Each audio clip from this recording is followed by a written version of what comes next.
9 విషయాలు ఎవ్వరికీ చెప్పొద్దు, వీలైనంత వరకు తప్పనిసరి అయితే తప్ప. ఆయువు, ఆయుర్దాయం గురించి చెప్పకు. నాకు జాతకం ప్రకారం 72 ఏళ్ళు ఆయుర్దాయం అండి అనకు. అంతకంటే 2 ఏళ్ల ముందు నుంచి ఎలా వేసేయాలని ఎవడో చూస్తాడు. ఇక్కడ చెప్పరు. వయస్సు కూడా అవసరమైతే తప్ప చెప్పక్కల. ఆడవాళ్ళు ఈ విషయంలో చాలా జాగ్రత్తగా ఉంటారు, ఎట్టి పరిస్థితుల్లో చెప్పరు. విత్తం, డబ్బు గురించి కూడా ఎవరికి చెప్పొద్దండి.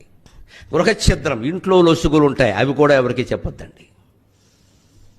అంతేకాదు మంత్రం, ఎవరైనా మనకి మంత్రోపదేశం చేశారు, చెప్పకూడదండి ఎవరికి. అది రహస్యమే.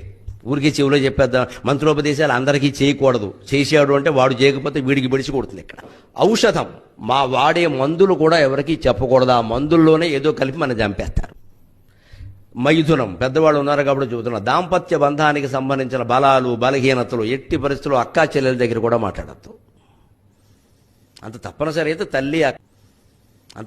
అయితే తల్లి అక్క పర్వాలేదు, కొంత చెప్తారు ఏదైనా సలహా, కానీ బయట ఎక్కడ మాట్లాడకూడదు. మంత్రం ఔషధం అయితేనే.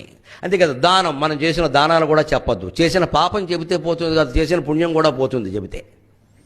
అవి మనకు ఉండాలి అంటే చెప్పొద్దు, పోవాలంటే చెప్పొచ్చు. మానవమానవచ్చ, మహత్తరమైన సన్మానం జరిగింది, ఎక్కడ ఎక్కువ చెప్పకపోవడం మంచిది. ఏదో మీకు బంగారు కిరీటం పెట్టారు కదా, పెట్టారండి, ఏదో వారికి తోచింది పెట్టారంతే. బంగారు